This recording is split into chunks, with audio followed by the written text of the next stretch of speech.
The new checkout feature inside of AutoCAD 2027 introduces a brand new way for teams to collaborate on shared DWG files stored in Forma Data Management.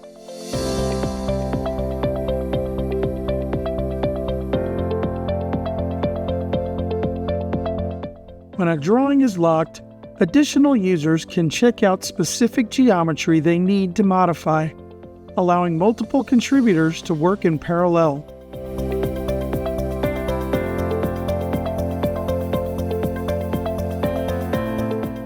Edits are made in an isolated editing environment.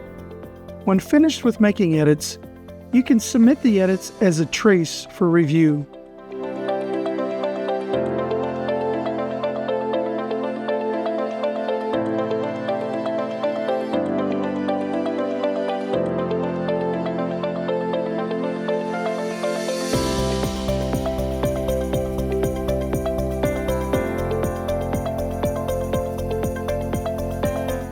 Once the edits have been reviewed, you can safely merge back the accepted edits to the source drawings when you're ready.